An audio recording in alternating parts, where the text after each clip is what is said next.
Gente querida, hoje falaremos sobre um assunto de extrema importância. O número de mensagens que eu recebi para que eu falasse mais sobre a destruição de Jerusalém e sobre os cumprimentos de todas as profecias concernentes ao fim do mundo foi muito grande. Afinal, a grande tribulação mencionada em Mateus 24, em Marcos 13, em Lucas 21 e no Apocalipse de João já aconteceu. O Apocalipse já aconteceu. Portanto, Jesus já voltou? Se você acha que essas perguntas são absurdas, eu te asseguro que elas não são.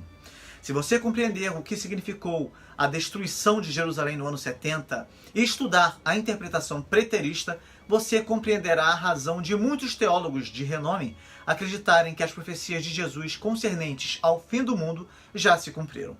A interpretação preterista considera que o cumprimento da apocalíptica ocorreu mais ou menos contemporaneamente com o registro bíblico dela.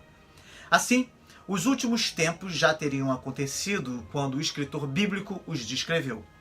Se você tem acompanhado a nossa série sobre o Apocalipse, você sabe que escatologia é o estudo do fim, ou o estudo das últimas coisas, ou ainda o estudo dos últimos dias. A abordagem preterista, portanto, defende uma escatologia realizada ou escatologia plena, considerando que os acontecimentos do ano 70 são o clímax das profecias bíblicas quanto ao fim do mundo. Em sua maioria, eles dizem que no ano 70 aconteceu o cumprimento de todas as profecias bíblicas concernentes ao fim e que, portanto, não há nenhuma outra profecia bíblica pendente de cumprimento, visto que o fim do mundo anunciado por Jesus e seus discípulos aconteceu no ano 70. Eu não estou dizendo que esta é a minha posição e não estou aqui para dizer que a minha opinião é a certa e que a sua é errada, de jeito nenhum. O meu objetivo é criar um ambiente onde as diferentes opiniões possam ser expressadas e respeitadas sem que haja acusação, descaso, desafeição, desdém, mas que todos possamos estar abertos a opiniões diferentes.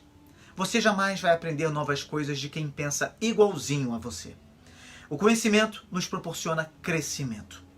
A verdade sempre permanecerá inabalável, independente das nossas opiniões. No entanto, penso que deve haver diálogo entre os irmãos que professam a mesma fé em Cristo. Sinta-se livre para deixar a sua contribuição nos comentários. Ao final de todos os estudos ao longo desta semana, você será capaz de analisar os fatos apresentados e chegar à conclusão que lhe parecer mais adequada. Para facilitar a localização dos vídeos sobre este tema, eu criarei uma playlist chamada Escatologia Realizada, ok? Para que possamos caminhar então, precisamos saber o que de fato aconteceu em Jerusalém no ano 70. Este vídeo vai falar sobre isso e vai complementar o primeiro vídeo aqui do canal sobre este mesmo assunto. Eu vou deixar o link na descrição desse vídeo e numa janelinha que aparecerá ao final desse vídeo também. Não deixe de assistir, de jeito nenhum.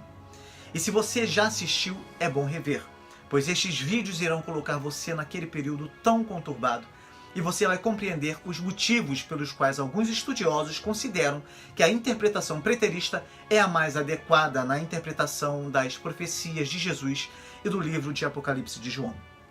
Portanto, faremos assim.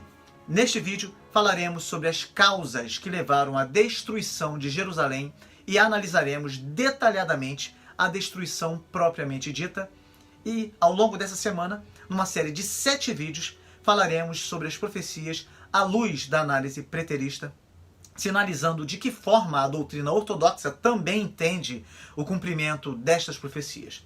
Além das obras de Flávio Josefo, de Eusébio de Cesareia, de Suetônio, serão usadas muitas outras obras e eu vou deixá-las aqui na descrição desse vídeo para que você possa se aprofundar ainda mais caso deseje fazê-lo. Certamente, após assistir aos vídeos, você saberá responder sem pestanejar quais os argumentos usados tanto pela escatologia ortodoxa tradicional quanto pela escatologia realizada e poderá decidir por si mesmo qual delas faz mais sentido para você, ok?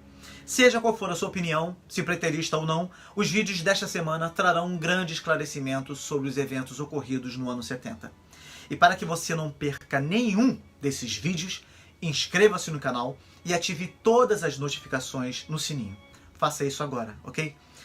Em nosso primeiro vídeo, vimos como a queda de Jerusalém representou o cumprimento exato das palavras de Jesus. Algo impressionante. O Senhor Jesus foi tão preciso que os céticos acreditam que a profecia sobre Jerusalém foi escrita pelos apóstolos após o ano 70, sendo um caso de vaticinio ex eventum, que é um termo técnico teológico ou historiográfico que se refere a uma profecia escrita depois que o autor já tinha informações sobre os eventos que estão sendo preditos. Na verdade, isso não é profecia, mas um absurdo, isso sim. Mas o fato é que os primeiros textos do Novo Testamento são as epístolas paulinas, sendo que as primeiras escritas foram a primeira e a segunda epístola aos Tessalonicenses, que datam de aproximadamente 53 depois de Cristo.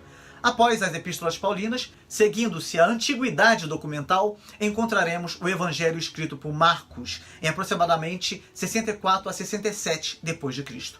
Marcos escreveu seu evangelho com base no testemunho do apóstolo Pedro. E embora Mateus e Lucas possam ter utilizado o evangelho de Marcos como esboço histórico, isso só comprova o caráter profético das profecias de Jesus. O que você verá neste vídeo é a confirmação histórica dos sinais preditos por Jesus Cristo quase 40 anos antes de sua realização.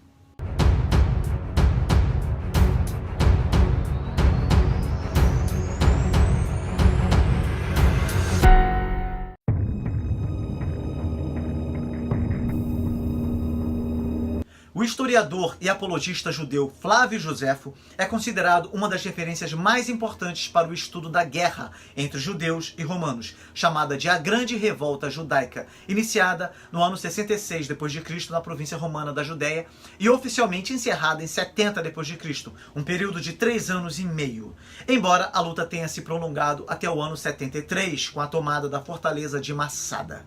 O povo judeu foi massacrado. Mais de 1 milhão de judeus morreram pelas tropas do comandante romano e futuro imperador Vespasiano, sob o comando do seu filho Tito. O Templo de Jerusalém foi completamente destruído, restando apenas o Muro das Lamentações. Quando falamos da destruição de Jerusalém e do Templo, você precisa ter em mente, de forma bastante clara, quais foram os fatores que levaram a isso e o que isso representou. Falamos bastante sobre isso em nosso primeiro vídeo, mas agora nos aprofundaremos muito mais. Segundo Joséfo, as tensões religiosas que evoluíram para protestos contra o pagamento de tributos, que acabaram gerando ataques contra os cidadãos romanos, foram ocasionadas por uma série de fatores. Joséfo estava presente e participou ativamente, tanto do lado dos judeus quanto dos romanos, e escreveu uma obra intitulada Guerra dos Judeus, que descreve de forma pormenorizada os rumos da guerra. Ele fez questão de destacar os reais fatores que desencadearam a guerra. O primeiro fator foi a incompetência administrativa de alguns procuradores romanos, que era uma das fontes de insatisfação dos judeus e que contribuiu para que a guerra do ano 66 acontecesse. Segundo Joséfo, a incapacidade desses administradores estão ligadas principalmente com o ferimento da religiosidade dos judeus. E é dessa forma, por exemplo, que Joséfo descreve Pilatos, no ano 26 ao 30 da Era Comum, um desses inaptos administradores que trouxe para o espaço sagrado de Jerusalém os importantes estandartes romanos, ocasionando na cidade uma imensa agitação entre os judeus. Quando ele foi enviado à Judéia como procurador por Tibério, Pilatos trouxe para Jerusalém as imagens de César, da qual são conhecidas por estandartes. No romper do dia, isto provocou uma grande agitação entre os judeus. Os que estavam próximos a este espetáculo ficaram chocados por suas leis terem sido pisadas, uma vez que nenhuma imagem tem lugar na cidade. Correlacionado a esse ponto está os atos megalomaníacos empreendidos pelos imperadores Calígula e Nero, responsáveis pelo aumento da fúria entre os judeus. Um desses atos foi perpetrado por Calígula. Desejoso de que uma estátua sua fosse colocada no interior do templo, trouxe para os habitantes de Jerusalém, conforme Joséfo, sérias dificuldades. A oposição dos judeus a essa ordem foi absoluta, pois erigir estátuas no interior do templo implicava um ataque à religião monoteísta e uma reivindicação da divindade por parte do imperador. O legado imperial Petrônio, que governava nesse período a Síria, mostrou fragilidade em executar esse tipo de ação. Mas nesse meio tempo, Calígula fora morto e dessa forma evitou-se que os judeus recorressem a uma sublevação. O desdém e a indignação demonstrados por Nero em relação aos problemas enfrentados na Palestina pelos judeus, principalmente no que se refere aos direitos solicitados pelos judeus em Cesareia, como descrito por Joséfo, parecem também ter sido uma das principais fontes para as insatisfações por parte do povo em plena irrupção da guerra. Ao tratar desses dois imperadores em particular, Joséfo crê que as extravagâncias dos mesmos permitiram o crescimento da insatisfação dos judeus. Ao pôr em pauta os aspectos negativos desses soberanos, Joséfo estava, na verdade, corroborando com opiniões que já estavam circulando entre os principais pensadores romanos do período e que foram registradas por intelectuais como Suetônio e Tácito. O segundo fator enfatizado por Joséfo, que fez desencadear a guerra, foi o surgimento de um banditismo endêmico na Judéia no século I, e que era proveniente principalmente das dificuldades que eram sentidas na província. No governo de Nero, um grupo de bandidos começou a cometer atrocidades pela cidade de Jerusalém. Conhecidos como sicários, eles eram um grupo de pelotas judeus que tentaram expulsar os romanos e seus simpatizantes da Judéia. Eles utilizavam a sica, um tipo de adaga pequena, escondida em seus mantos. Em reuniões públicas, eles sacavam estas adagas para atacar romanos ou judeus simpatizantes, se misturando depois à multidão para escapar. O primeiro que degolaram foi o sacerdote Jonathan, e depois dele, a cada dia foram matando muitos. O medo era mais terrível do que as calamidades, pois todos esperavam a morte a qualquer momento, como numa guerra. Os sicários foram um dos primeiros grupos organizados cujo objetivo era a realização de assassinatos, muito antes dos assassinos do Oriente Médio e dos ninjas japoneses. Nos grandes festivais, eles se misturavam entre a multidão, atacando suas vítimas sem serem descobertos. Eles eram muito violentos e matavam não apenas os seus inimigos, mas também cometiam crueldades por dinheiro. O terceiro fator que corroborou para que a guerra acontecesse foi a tensão entre o povo e o grupo dirigente. Joséfo relaciona esse elemento com uma crise existente no seio da sociedade judaica. Essa crise era manifestada pela opressão das massas pelo grupo dos poderosos e na avidez das massas em destruir esse grupo. De fato, esse período tornou-se de alguma forma prolífico para todos os tipos de crimes entre os judeus. Assim, corrupta era a vida pública e privada de toda a nação. Então, determinados, eles superavam um ao outro em atos de impiedade para com Deus e de injustiça contra seus vizinhos. Estes, no poder, oprimiam as massas e as massas esforçavam-se por derrubar os poderosos. Um grupo fora inclinado à tirania e o outro à violência e o saqueamento da propriedade dos ricos. Interligado a essa problemática do poder, existe também uma luta interna entre o grupo dirigente da Judéia. O pesquisador Martin Goodman chegou à conclusão de que essa luta interna foi um dos principais motivos que levaram a uma crise na região. Ele fez uso de 4 passagens de outra obra de Joséfo, Antiguidades dos Judeus, e afirmou que esses trechos apresentam informações que levam a crer que houve uma intriga pelo poder no âmbito do grupo dirigente. A análise dessas passagens ainda nos permite perceber os violentos conflitos nos anos que antecedem a revolta entre grupos dos quais Joséfo denomina de facções. Os indivíduos que estavam envolvidos nessa trama eram constituídos de sacerdotes e ex-sumos sacerdotes, ou seja, de membros do grupo sacerdotal. Eis o que Joséfo diz. Neste tempo, o rei Agripa conferiu o sumo sacerdócio a Ismael, filho de Fabi. Aí se acendeu mútua inimizade e luta entre os sumos sacerdotes de um lado e os sacerdotes e os líderes do povo de Jerusalém do outro. Cada uma das facções formadas reunia para si mesma um bando dos mais imprudentes revolucionários que agiam como líderes deles. E agora o rei destituiu Jesus, filho de Danaeus, do sumo sacerdócio, e apontou como seu sucessor Jesus, o filho de Gamaliel.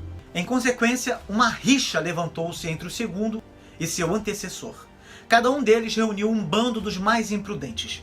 E frequentemente acontecia que depois de trocas de insultos, eles irem mais adiante e arremessar pedras. Ananias, no entanto, manteve vantagem, usando sua riqueza para atrair esses que estavam dispostos a receber subornos. Costobar e Saul, também da própria parte deles, reuniram gangues de criminosos. Eles eram da real linhagem e encontraram favor por causa do parentesco com Agripa, mas eram sem lei e rápido em saquear a propriedade desses mais fracos do que eles mesmos. A partir desse momento em particular, doenças caíram sobre nossa cidade e tudo ficou de mal a pior. O exame desses trechos nos permite ter uma percepção do clima tenso que havia se instaurado entre os membros do grupo dirigente da Judéia, ao ponto dessas rixas internas permitirem a vinda de uma série de dificuldades sobre Jerusalém. Dentre elas, as doenças.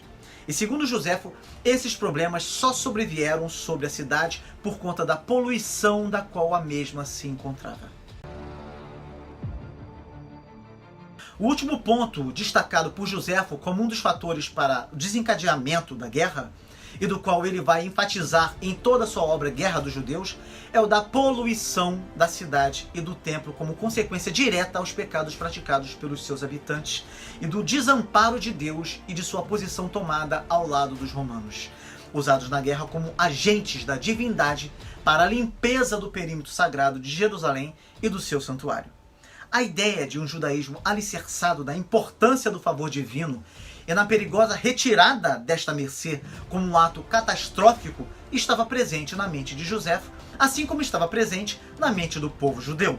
A destruição de Jerusalém e do seu templo como um ato de punição divina pelos pecados cultivados é o ponto mais enfatizado por Joséfo em toda a sua obra Guerra dos Judeus. A visão de uma cidade que não era mais santa e que agora se encontrava poluída pelos pecados e o consequente desfavor divino apresentados na Bíblia hebraica estão permeadas por toda a obra deste historiador. Ao ponderar ainda sobre as transgressões do povo, percebe-se que ele enfatiza duas: o derramamento de sangue e a profanação do templo em Jerusalém. O derramamento de sangue advinha, segundo ele, da morte dos inocentes que ocorria no entorno da cidade e até mesmo dentro do templo. A profanação do Sabat e dos grandes festivais, Páscoa, Tabernáculos e Pentecostes, também fora, conforme Joséfo, um dos desencadeadores da poluição. Joséfo diz que Jerusalém e o seu templo estavam manchados, poluídos. Para expressar essa ideia, ele usa a palavra grega miasma, que aparece em vários momentos de sua escrita e que pode ser traduzida como poluição, mancha proveniente de crimes, escândalo, atrocidade, sacrilégio e impureza. Vendo que os motivos para uma guerra não seriam possíveis de remediar e a cidade poluída por uma mancha de culpa, como não poderia deixar de despertar o temor de alguma visita do céu, senão o da vingança de Roma, eles entregariam a si mesmos para um luto público. Toda a cidade estava em uma cena de tristeza e entre os moderados não havia quem não fosse acometido com o pensamento de que eles teriam que sofrer pessoalmente pelos crimes dos rebeldes. Acrescentando a essa atrocidade, o massacre tomou lugar no sábado, um dia no qual até os mais zelosos judeus abstiveram dos mais inocentes atos. Mas Deus, eu suponho, por causa desses meliantes, já havia se afastado até mesmo de seu santuário e ordenado que naquele dia não se deveria ver o fim da guerra. De acordo ainda com Joséfo, a última solução possível para a restauração da cidade e do templo seria sua purificação. O vocábulo grego empregado pelo escritor para expressar essa purificação foi kataros. Essa palavra aparece 25 vezes na Guerra dos Judeus e pode significar limpar, purificar e pureza moral. Quem não sabe o que os escritos dos antigos profetas e do oráculo pronunciavam contra essa infelicidade e que agora está para ser cumprido? Eles profetizaram o dia de sua queda, o dia em que alguns homens começariam um massacre com os da própria terra. E não estão a cidade e o templo cheio de mortos? É Deus então quem a si mesmo está trazendo com os romanos fogo para a purificação do seu templo e está acabando com a cidade tão cheia de poluições. Que miséria para a qual a mais infelicidade tem sofrido nas mãos dos romanos, que entraram com fogo para limpar profundamente as poluições internas. Porque tu não és mais o lugar de Deus e nem pudeste sobreviver, tornando-se antes um sepulcro para os corpos de teus próprios filhos e convertendo o santuário em um ossuário da guerra civil. Apesar de Joséfo apontar a guerra como consequência direta à incompetência da administração local na direção da Judéia, do banditismo endêmico e da tensão entre o povo e o grupo dirigente da província, na verdade, o historiador estava afirmando que foram justamente esses conflitos que permitiram a morte de inocentes e a profanação do Sábado e dos grandes festivais, o que consequentemente elevou o nível de pecaminosidade e impureza de Jerusalém. Com as inúmeras atrocidades praticadas no interior da cidade, assim como do seu templo, Jerusalém tornara-se impura. Como consequência dos atos pecaminosos praticados pelos seus moradores, Deus afasta-se do santuário, a sua antiga morada, e permite que os romanos, agentes da divindade, por meio do fogo, limpem e purifiquem moralmente a cidade e o seu santuário. Em nosso primeiro vídeo foi apresentado alguns relatos minuciosos da destruição e das profecias sobre Jerusalém. Vimos como antes do cerco de Jerusalém pelas tropas de Tito, os apóstolos foram expulsos da terra da Judéia após sofrerem milhares de ameaças de morte. Deus estava no controle, pois foi através disso que eles dirigiam seus passos para todas as nações para ensinar a mensagem. E não apenas eles. Preste bastante atenção agora. O povo da igreja de Jerusalém recebeu a ordem de mudar de cidade antes da guerra e habitar certa cidade da Pérea chamada Pela. Esta ordem veio através de um oráculo enviado por revelação aos membros mais importantes da igreja de Jerusalém. Tendo os que creram em Cristo emigrado até lá, desde Jerusalém, a partir deste momento, como se todos os homens santos tivessem abandonado por completo a própria metrópole real dos judeus, e toda a região da Judéia, a justiça divina alcançou os judeus pelas iniquidades que cometeram contra Cristo e seus apóstolos e apagou dentre os homens toda aquela geração de ímpios. Não se esqueça disso. Os cristãos não estavam mais em Jerusalém quando a cidade foi sitiada. Os sinais que antecederam a guerra são impressionantes. Nosso primeiro vídeo relatou bem o que aconteceu. Os céus e a terra foram abalados. 4 anos antes das desgraças que sobrevieram sobre Jerusalém, quando havia paz e fartura, Deus, que sempre avisou seu povo, enviou Jesus, um simples camponês, filho de Ananias, até a festa dos tabernáculos que se celebra todos os anos na cidade. Ele começou a exclamar: vós do lado do Oriente, vós do lado do Ocidente, vós do lado dos 4 ventos, vós contra Jerusalém e contra o templo, vós contra os recém-casados e as recém-casadas, vós contra todo o povo. Dia e noite ele percorria toda a cidade repetindo as mesmas palavras. Joséfo afirma que esse profeta continuou assim por 7 anos e 5 meses, sem interrupção alguma, sem que a sua voz enfraquecesse ou que ficasse rouca. Ele não injuriava quem lhe maltratava, e quando Jerusalém foi cercada, viu-se o efeito de suas predições. Dando voltas às muralhas da cidade, pôs-se a clamar ainda com mais vigor: desgraça, desgraça sobre a cidade, desgraça sobre o povo, desgraça sobre o templo. Depois disse: desgraça sobre mim. E uma pedra atirada por uma máquina de guerra derrubou-o por terra, e ele morreu proferindo ainda as mesmas palavras. Joséfo relatou que um cometa que tinha a forma de uma espada apareceu sobre Jerusalém durante um ano inteiro. Ele falou sobre a forte luz que permaneceu 1h30 em redor do altar e do templo. Falou que durante esta mesma ocasião, uma vaca que era levada para ser sacrificada deu à luz um cordeiro no meio do templo, e pelas 6 horas da tarde, a porta do templo, que era de bronze e tão pesada que 20 homens mal a podiam empurrar, abriu-se sozinha, embora estivesse fechada, com enormes fechaduras, barras de ferro e ferrolhos que penetravam bem fundo no chão, feito de uma só pedra. Os guardas do templo avisaram imediatamente o magistrado do que acontecera e lhe foi bem difícil tornar a fechá-la. Os ignorantes interpretaram-no ainda como um bom sinal, dizendo que Deus abria em seu favor suas mãos liberais para cobri-los de toda sorte de bens. Porém, os mais sensatos julgaram o contrário, isto é, que o templo destruir-se-ia por si mesmo e que a abertura de sua porta era presságio, o mais favorável que os romanos pudessem desejar. Um pouco depois da festa, a 27 de maio, Joséfo disse que aconteceu uma coisa que ele temia relatar, com medo que a tomassem por uma fábula, mas ele fez o relato porque havia pessoas que estavam vivas e podiam confirmar a sua veracidade.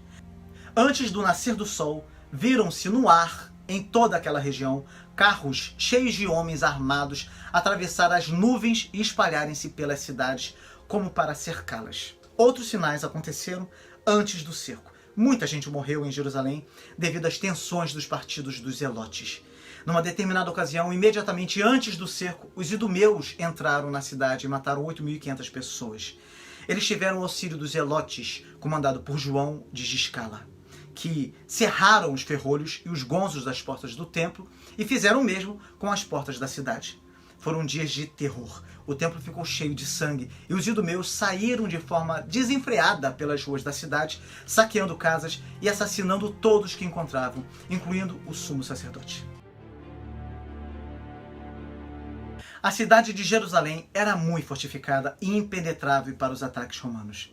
A estratégia adotada por Tito foi sitiar a cidade, impedindo que seus moradores pudessem sair para obterem os produtos necessários para a sua subsistência. Eles ficariam famintos e cada vez mais fracos, e mais cedo ou mais tarde eles teriam que se render. Joséfo descreveu Tito como um homem compassivo, perdoador e que queria apenas que os judeus se entregassem e que fossem subalternos de Roma e que em nenhum momento ordenou que o templo fosse queimado e destruído. Nesta ocasião, os dois principais líderes da cidade, João de Giscala e Simão Bar Giora, ambos pelotas extremistas, recusavam-se a se entregar e prendiam e matavam todos os que tentavam sair de Jerusalém para salvar suas vidas. Eles formavam dois partidos diferentes que brigavam entre si. Os mais valentes e os mais obstinados dos facciosos seguiam o partido de Simão. Seu número era de 10.000 subordinados à autoridade de 50 oficiais. Havia, além disso, 5.000 idumeus comandados por 10 chefes. O partido de João contava com 6.000 homens, comandados por 20 oficiais e 2.400 zelotes. Simão era senhor da cidade alta, do maior muro até o vale do Cedron, ocupando um espaço grande, e também o Monte Acra.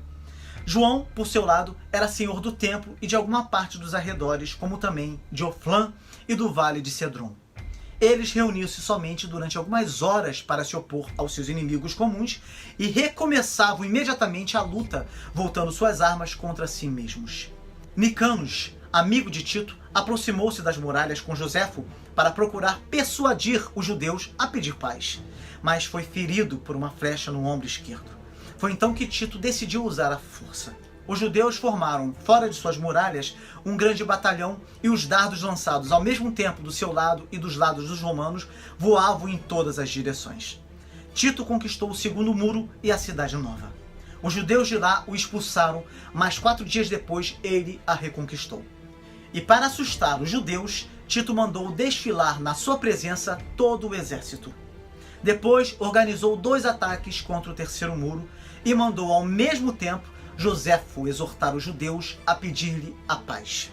Joséfo chorou muito após proferir suas palavras, mas não conseguiu comover os rebeldes, nem persuadi-los de que encontrariam sua salvação na conversão. O povo, ao contrário, ficou muito comovido e pensou em se salvar fugindo. Muitos venderam o que tinham de mais precioso por alguma pequena quantia de peças de ouro, com medo que os rebeldes os apanhassem e fugiram para junto dos romanos. Tito permitiu-lhes refugiar-se em qualquer lugar do país que eles escolhessem. Essa liberdade que lhes deu aumentava ainda mais nos outros o desejo de se livrar pela fuga dos males que suportavam. Mas João e Simão puseram guardas nas portas com ordem de não deixar sair os judeus, bem como entrar os romanos. E ante a menor suspeita, eram mortos os que pensavam estar dispostos a fugir. Era igualmente perigoso para os ricos ficar ou fugir, porque bastava possuir bens para ser assassinado. Entretanto, a carestia, crescendo sempre, fazia crescer também o furor dos revoltosos. E à medida que se avançava mais esses 2 males juntos, produziam terríveis efeitos. Como não havia mais trigo, esses inimigos da pátria, esses partidos judaicos que tinham acendido o fogo da guerra, entravam à força nas casas para procurá-lo.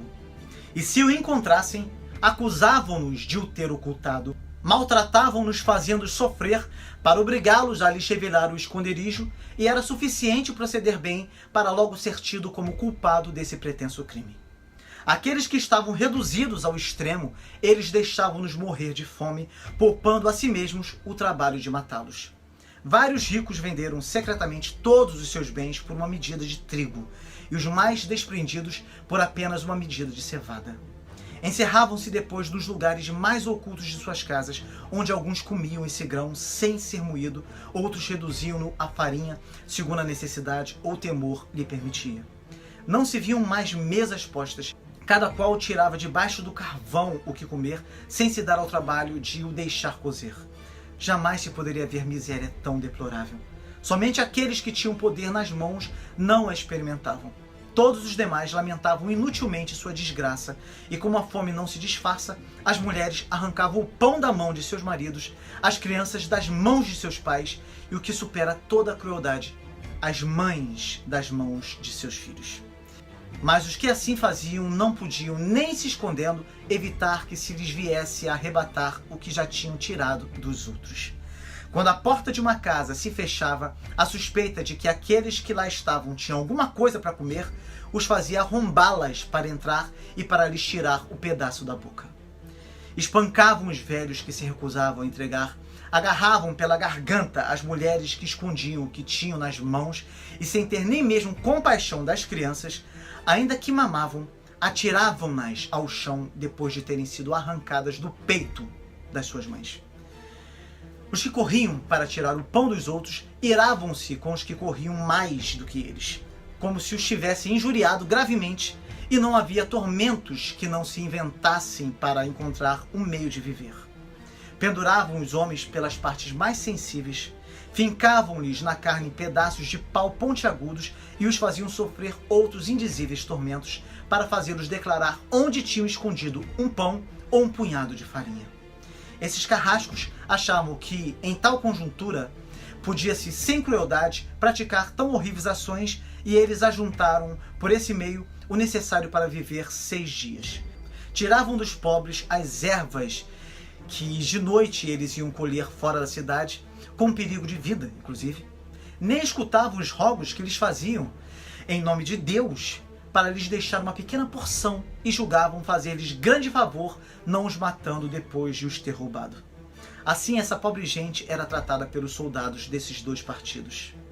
Quanto às pessoas da nobreza, elas eram levadas aos tiranos que autorizavam todos os crimes e, com falsas acusações, faziam morrer a muitos sob a acusação de terem tomado parte em alguma conspiração para entregar a cidade aos romanos ou de quererem fugir para junto deles. Simão mandava a João os que ele tinha despojado dos seus bens, e João mandava a Simão os que ele tinha tratado do mesmo modo.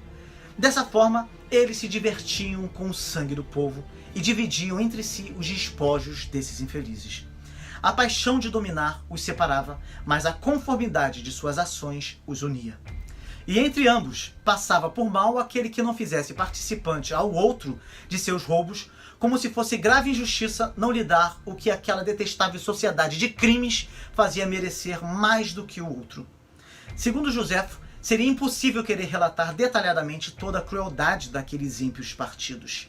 Tito mandou então uma parte de sua cavalaria colocar-se de emboscada nos vales a fim de apanhar os que saíam para buscar alimentos, dentre os quais havia também soldados não satisfeitos com o que roubavam na cidade.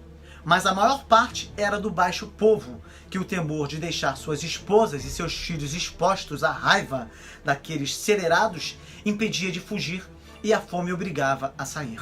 A necessidade e o temor do suplício os obrigavam a se defender quando eram descobertos e atacados. E como não podia esperar misericórdia depois de se terem defendido, não a pediu também. E assim eram crucificados à vista dos que estavam na cidade.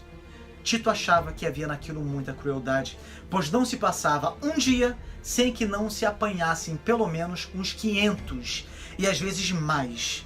Ele não via, porém, possibilidade de fazer voltar aqueles que haviam sido aprisionados.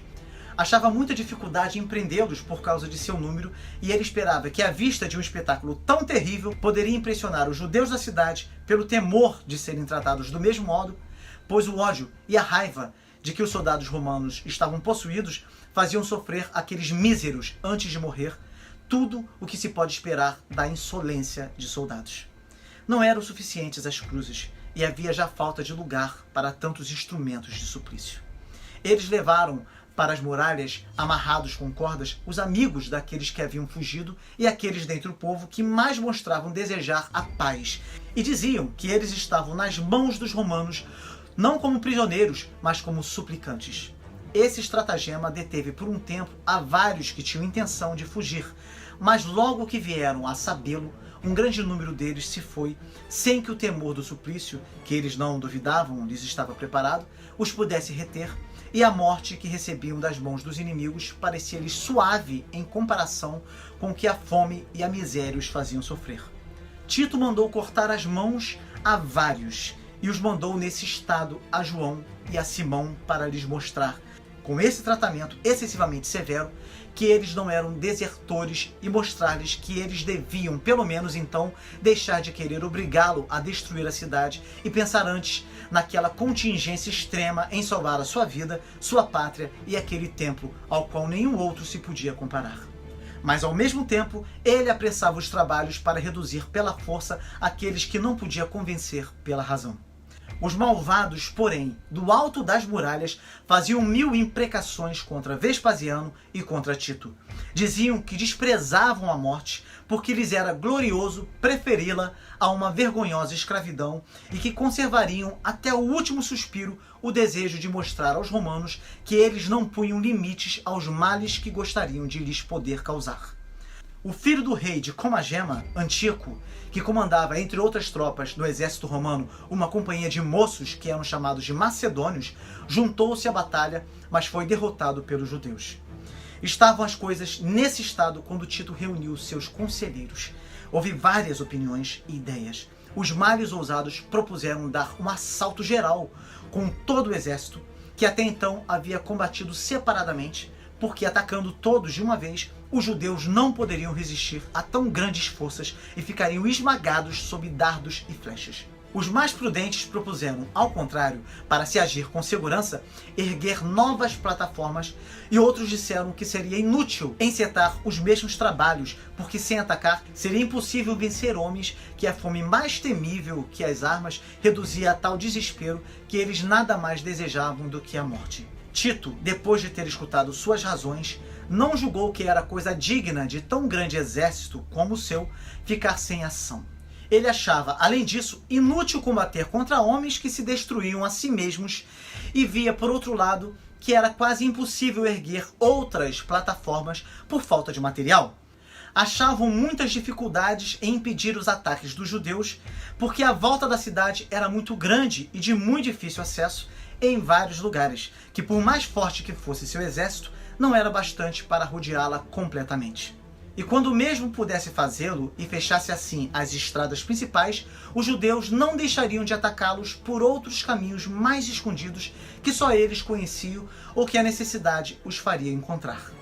Se eles fizessem entrar alimento na cidade secretamente, o cerco se prolongaria indefinidamente. O atraso em tomar a praça diminuiria de muito a glória dos romanos e assim, para conservar a fama do império, apertando o cerco e ao mesmo tempo cuidando da segurança dos soldados, ele era de opinião que se construísse um muro de todo o perímetro da cidade e desse muro os judeus, estando encerrados dentro das muralhas e não podendo esperar mais salvação, seriam obrigados a se entregar ou reduzidos pela fome a tal estado que poderiam ser atacados sem dificuldades, ao passo que, do contrário, eles estariam sempre prontos a resistir.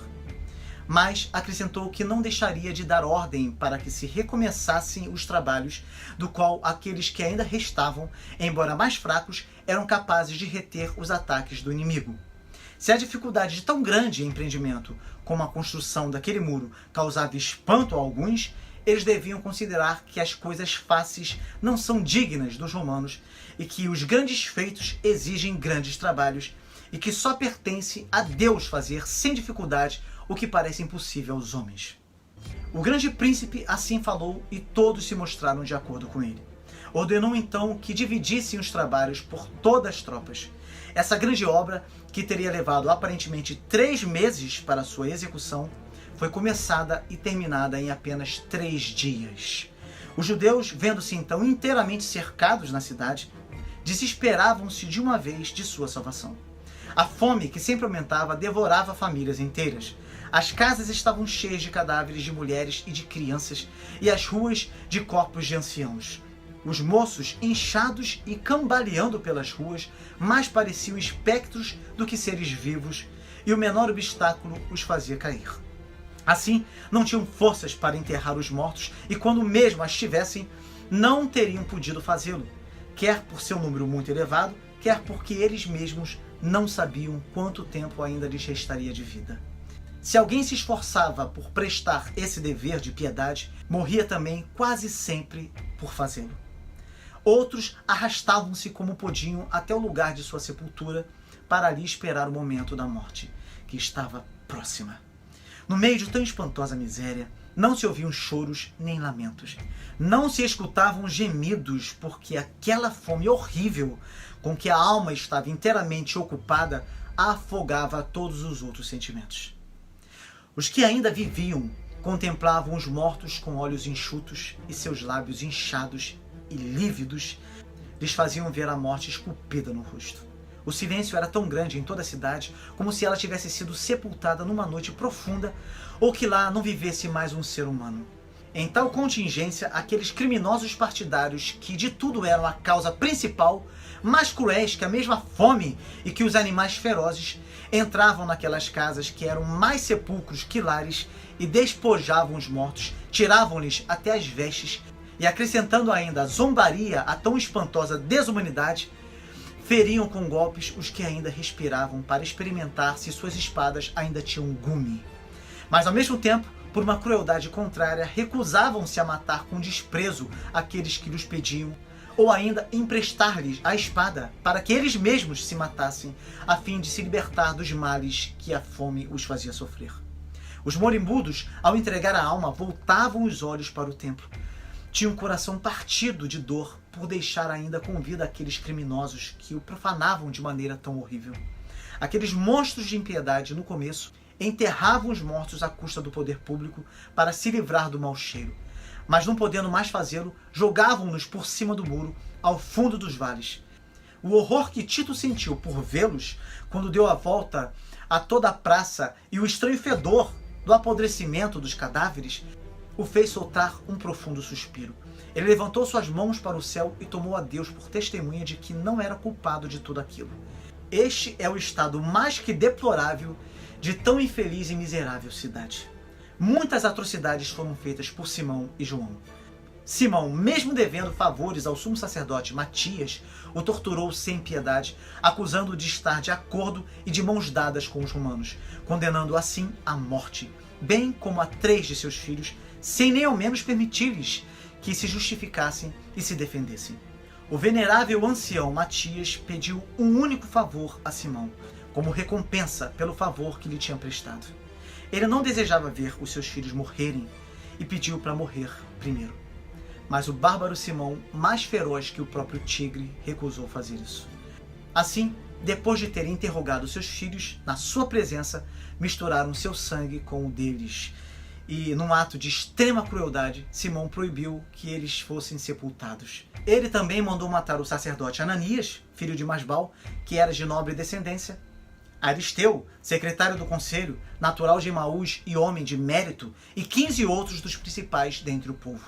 Mandou também pôr na prisão a mãe de Joséfo e proibiu, a som de trombeta, que lhe falassem nem fossem visitá-la sob a pena de ser culpados de traição. E os que desobedeciam a essa ordem eram imediatamente condenados à morte sem qualquer forma de justiça. Simão também mandou matar Judas, um de seus oficiais, e seus companheiros, que tinham comando de uma das torres da cidade, porque eles estavam tentando entregar essa torre aos romanos. Eles foram mortos à vista dos romanos, e seus corpos foram atirados por cima das muralhas. Joséfo, num dos momentos em que exortava os judeus a entregarem a uma praça que já não lhes era possível defender, foi ferido na cabeça por uma pedrada que o fez cair e perder os sentidos. Os judeus correram imediatamente para aprisioná-lo e tê-lo-iam levado se Tito não o tivesse socorrido prontamente. Enquanto combatiam, os romanos levaram Joséfo, que ainda não havia recuperado os sentidos, e na certeza de que ele tinha morrido, os rebeldes soltaram gritos de alegria. A notícia espalhou-se imediatamente por toda a cidade e causou grande consternação aos habitantes, porque toda a esperança de salvação estava em tê-lo como intercessor, se pudesse encontrar um meio de sair dali. Sua mãe soube da notícia na prisão. Depois que Joséfo foi medicado e retomou os sentidos, voltou para a cidade e continuou a exortar o povo a conservar-se fiel aos romanos.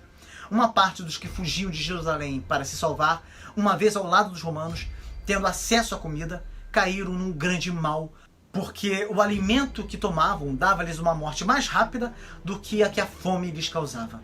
Estando inchados e hidrópicos, comiam com tanta avidez para encher o estômago vazio que faziam a natureza desfalecer e rebentavam quase no mesmo instante. Outros tiveram cuidado de comer aos poucos para acostumar de novo o estômago. No entanto, a notícia de que os fugitivos haviam comido o ouro que encontraram na cidade fez com que vários sírios e árabes do exército de Tito e mesmo alguns romanos abrissem os ventres dos que fugiam de Jerusalém para procurar ouro. Joséfo diz que esta foi a mais horrível de todas as crueldades que jamais os judeus tiveram de sofrer, por maiores e mais estranhas que tenham sido as outras. Numa só noite, 2.000 terminaram sua vida desse modo. Isso deixou Tito indignado, e ele só não mandou matar os soldados que participaram desta atrocidade porque eles eram muitos. João cometeu diversos sacrilégios no templo, não deixando nada mais a ser saqueado, e dizendo que os saqueadores podiam, sem temor, usar das coisas consagradas a Deus, pois era por Deus que eles combatiam. Ousou mesmo tomar, sem receio, e dividir com eles o vinho e o óleo que os sacerdotes conservavam na parte interior do templo para empregá-los nos sacrifícios. O número dos mortos era tão grande que não se podiam transportar tantos corpos, os quais eram lançados em grandes casas, das quais se fechavam as portas. Depois da construção do muro que rodeava toda a cidade, os pobres, não podendo mais sair para procurar ervas, iam aos esgotos para comer as imundícies cuja vista somente causa horror. Os cadáveres que enchiam a cidade e a contaminavam com seu mau cheiro retardavam os ataques dos partidos. Havia mortos por toda parte, pelas estradas, pelas ruas, não se podia passar sem que pisasse em algum cadáver. Mas o endurecimento de seu coração era tal que esse espetáculo tão horrendo não os impressionava, não lhes causava compaixão e não os fazia considerar que aumentariam bem depressa o número dos que eles calcavam aos pés com tanta desumanidade. Depois de ter numa guerra interna manchado suas mãos no sangue de seus próprios concidadãos, pensavam agora somente em lutar contra os romanos numa guerra externa e parecia que eles censuravam a Deus, que adiava o castigo, pois não havia mais esperança de vencer. Era o desespero que lhes inspirava tanta coragem e ousadia. Em 21 dias, os romanos devastaram toda a cidade de Jerusalém para terminarem as novas plataformas. Já não restava o menor vestígio de sua beleza antiga e podia-se perguntar em Jerusalém onde então estava Jerusalém. Depois de muitos combates, os romanos apoderaram-se da fortaleza Antônia e quase se apoderaram do templo. Depois que Tito mandou destruir os alicerces da fortaleza Antônia, Joséfo exortou o povo e várias pessoas da nobreza, comovidas pelas palavras de Joséfo, fugiram de Jerusalém e refugiaram-se em Tito, que os recebeu muito favoravelmente. Na tentativa de impedir que o templo fosse incendiado, João e seu partido fizeram do templo uma fortaleza, colocando no templo todas as máquinas de que se serviam para atirar dardos e pedras. Tito furiosamente dirigiu a João e aos seus companheiros e disse-lhes que eles eram ímpios, pois haviam profanado um lugar sagrado com o sangue dos estrangeiros e dos de sua própria nação, e se vangloriavam de calcar aos pés os corpos daqueles que massacraram, e disse que nenhum romano haveria de aproximar do santuário, nem cometer a menor insolência, mesmo contra a vontade deles, e que o templo seria conservado. Tito deu ordem para que os guardas dos judeus que defendiam o templo fossem atacados. Esse foi um combate violento que durou 8 horas.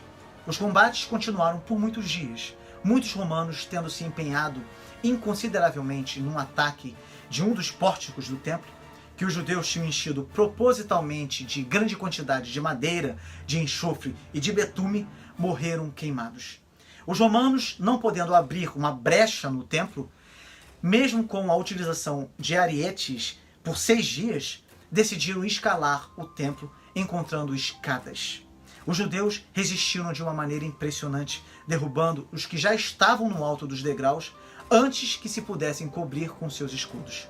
Muitos soldados romanos morreram e suas bandeiras passaram a ser os troféus dos judeus, pois os romanos consideravam uma vergonha insuportável a perda de suas bandeiras. Após este evento, 2 guardas de Simão se entregaram a Tito. Os romanos tinham então incendiado as portas do templo, e aquele incêndio não somente destruíra a madeira e fundira as lâminas de prata de que estavam recobertas, mas tinha ido além e chegara até as galerias. Os judeus ficaram tão atônitos por se verem no meio das chamas que perderam a coragem e o ânimo. Nenhum só deles avançou para repelir os romanos ou para apagar o fogo, como se o templo já tivesse sido reduzido a cinzas. O incêndio continuou violentamente durante o restante do dia e a noite seguinte. Por maior que fosse, porém, só pouco a pouco podia destruir as galerias. No dia seguinte, Tito ordenou que se apagasse o fogo. Os judeus continuaram resistindo e voltaram a atacar, saindo pela porta do templo, do lado oriente. Os romanos fizeram uma muralha com seus escudos e prevaleceram com a ajuda de Tito, que assistira ao combate da Torre Antônia e viera auxiliar seus soldados com o corpo de sua melhor cavalaria. No dia seguinte, Tito resolveu atacar o templo com todo o seu exército. Entretanto, os judeus resistiram e travaram uma luta com os que apagaram o fogo por ordem de Tito. Os romanos puseram-nos em fuga e os perseguiram até o templo. Um soldado então, mesmo sem receber ordem alguma e sem temer cometer um horrível sacrilégio, mas como levado por inspiração divina, pediu a um companheiro que o levantasse e atirou pela janela de ouro um pedaço de madeira aceso no lugar pelo qual se ia aos edifícios ao redor do templo, do lado do norte. O fogo ateou-se imediatamente. Em tão grande desgraça, os judeus lançavam gritos espantosos. Corriam procurando apagá-lo e nada mais os obrigava a poupar suas vidas, quando viam desaparecer diante de seus olhos aquele templo que os levava a poupá-las pelo desespero de conservá-lo. Imediatamente avistaram a Tito, que à volta do combate descansava um pouco em sua tenda. Ele partiu no mesmo instante para mandar apagar o fogo. Todos os chefes seguiram a Tito, e as legiões depois dele com grande confusão e tumulto, clamores tais que se pode imaginar quando em tal contingência um grande exército marcha, sem ordem e sem disciplina, e Tito começou a gritar com todas as forças, fazia sinais com a mão para obrigar os seus a apagar o fogo, mas tão grande barulho impedia que ele fosse ouvido. O ardor e a cólera de que os soldados estavam cheios naquela guerra não lhes permitia notar os sinais que Tito fazia. Assim, aquelas legiões que entravam em massa não podiam, em sua impetuosidade, ser contidas nem por suas ordens, nem por suas ameaças. O furor as conduzia. Elas apertavam-se de tal modo que muitos caíam e eram pisados, outros caindo sobre as ruínas do pórtico e das galerias, ainda acesas e fumegantes, não eram, embora vencedores, menos infelizes que os vencidos. Quando todos aqueles soldados chegaram ao templo, fingiram não entender as ordens que o imperador lhes dava. Os que estavam atrás exortavam os mais adiantados a pôr fogo, e não restava então aos revoltosos nenhuma esperança de poder impedi-lo. De qualquer lado que se lançassem os olhos, só se viam fuga e mortandade. Matou-se um grande número de pessoas do baixo povo, gente desarmada e incapaz de se defender. Em volta do altar havia montes de cadáveres que eram atirados depois de assassinados. Aquele lugar santo, o qual não era destinado a sacrificar tais vítimas. Rios de sangue corriam por todos os degraus. Tito, vendo que lhe era impossível deter o furor dos soldados e o fogo começava a incendiar tudo em toda parte, entrou com os seus principais chefes no santuário e achou, depois de tê-lo observado, que sua magnificência e riqueza sobrepujavam ainda de muito o que a fama havia espalhado entre as nações estrangeiras, e que tudo que os judeus diziam a esse respeito, ainda que parecesse incrível, nada acrescentava à verdade. Quando viu que o fogo não tinha ainda chegado ali, mas consumia então somente o que estava nas vizinhanças do templo, julgou, como era verdade, que ainda poderia ser conservado. Rogou ele mesmo aos soldados que apagassem o fogo e mandou um oficial de nome Liberal, um de seus guardas, que desse mesmo pauladas nos que se recusassem a obedecer. Mas nem o temor do castigo, nem o respeito pelo general puderam impedir-lhes o efeito do furor da cólera e do ódio pelos judeus. Alguns mesmos eram impelidos pela esperança de encontrar aqueles lugares santos cheios de riquezas, porque viam que as portas estavam recobertas de lâminas de ouro, e quando Tito avançava para impedir o incêndio, um dos soldados que havia entrado já tinha posto fogo na porta. Dentro acendeu-se então uma grande labareda, que obrigou Tito e os que o acompanhavam a se retirar sem que nenhum dos que estavam fora procurasse apagá-la. Assim, esse santo e magnífico templo foi incendiado, não obstante todos os esforços de Tito para impedi-lo. Quando o fogo devorava o templo, os soldados furiosos saqueavam e matavam todos os que encontravam. Não perdoavam nem a idade, nem a condição. Os velhos e as crianças, os sacerdotes e os leigos eram todos passados a fio de espada. Todos eram envolvidos nessa matança geral, e os que recorriam aos rogos não eram tratados com mais clemência do que os que tinham a coragem de se defender até o fim. O gemido dos moribundos misturava-se com o barulho do crepitar das chamas que avançavam sempre, e o incêndio de tão grande edifício situado num lugar elevado fazia os que o contemplavam de longe pensar que toda a cidade estava sendo devorada pelas chamas. O sangue corria em tal quantidade que parecia querer competir com o fogo, que se estendia mais. Toda a terra estava coberta de cadáveres. Os soldados pisavam-nos para poder continuar a perseguir os que ainda tentavam fugir. Por fim, os revoltosos organizaram um tão violento ataque que repeliram os romanos, chegaram ao templo exterior e de lá retiraram-se para a cidade. Alguns sacerdotes retiraram-se para o alto do muro do templo. 2 deles se lançaram ao fogo para morrer com a destruição do templo. Os romanos, julgando que uma vez queimado seria inútil poupar o restante, incendiaram também todos os edifícios dos arredores. E assim eles foram destruídos com tudo o que restava dos pórticos e das portas, exceto as 2 que estavam do lado do oriente e do sul, que eles destruíram depois, até os alicerces. Incendiaram também a tesouraria, que estava cheia de uma quantidade enorme de riquezas, quer em dinheiro, quer em valiosas peças de vestuário e outras coisas preciosas, porque os mais ricos dos judeus para lá haviam levado o que tinham de melhor.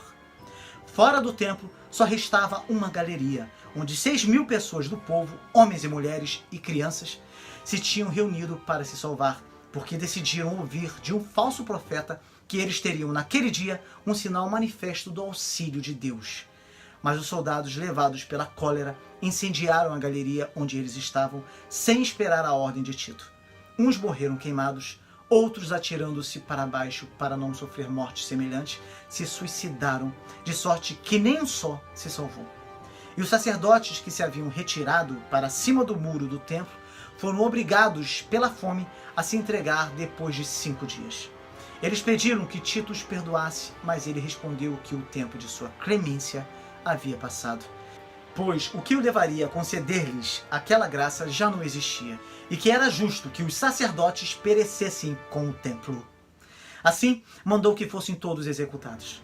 Após muita resistência por parte dos judeus, os soldados rebuscaram até nos esgotos e nos sepulcros, onde mataram a todos os que ainda estavam vivos, e desses encontraram mais de 2.000 que se haviam matado uns aos outros ou a si mesmos, ou que tinham sido mortos pela fome.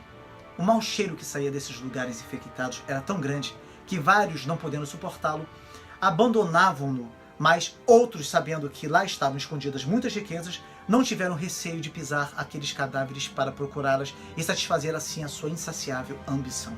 De lá, retiraram-se várias pessoas que João e Simão tinham feito prender acorrentadas. A crueldade desses tiranos os fez receber de Deus o castigo que mereciam. João, que se havia escondido no esgoto com seus irmãos, foi atormentado de tal fome que, não podendo suportá-la, implorou a misericórdia dos romanos, que ele tinha tantas vezes insolentemente desprezado. Simão, depois de ter desfilado no cortejo triunfal entre os escravos, foi sacrificado e João condenado à prisão perpétua. José chegou a afirmar que é principalmente a esses inimigos de sua pátria, e não aos romanos, que devemos atribuir a ruína de Jerusalém, e que a única glória que lhes pode caber é ter exterminado esses malfeitores, cuja impiedade, unida a tantos outros crimes que nem poderíamos imaginar, lhes tinha destruído a união que lhe dava muito mais força que suas mesmas muralhas. Os crimes dos judeus, diz Joséfo, são a verdadeira causa de suas desgraças, e o que os romanos lhes fizeram sofrer foi um justo castigo. O general Tito, ao entrar na cidade, exclamou: lutamos com Deus do nosso lado.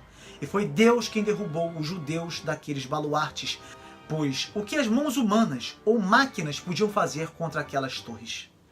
Joséfo chegou a dizer: contento-me em dizer que não creio que desde a criação do mundo se tenha visto outra cidade sofrer tanto, nem outros homens cuja malícia fosse tão fecunda em toda sorte de maldade.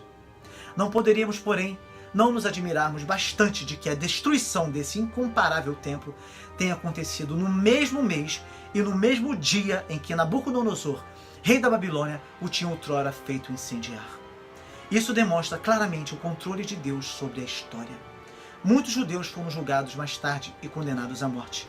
Muitos foram queimados, outros foram obrigados a combater ou contra animais ferozes, ou uns contra os outros como gladiadores, servindo de espetáculo para seus algozes. É muito comum que a acusação de antissemitismo seja feita sempre que esse assunto é tratado, é claro. Até porque muitos judeus consideram Flávio Joséfo um traidor que preferiu se juntar aos romanos do que morrer dignamente.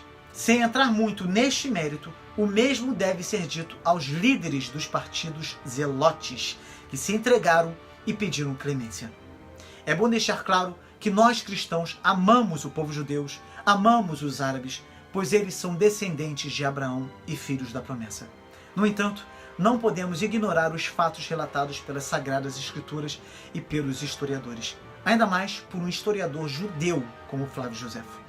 Ao longo da semana, nós falaremos sobre as profecias bíblicas concernentes à destruição de Jerusalém, utilizando a escatologia realizada e a escatologia ortodoxa tradicional. Não perca!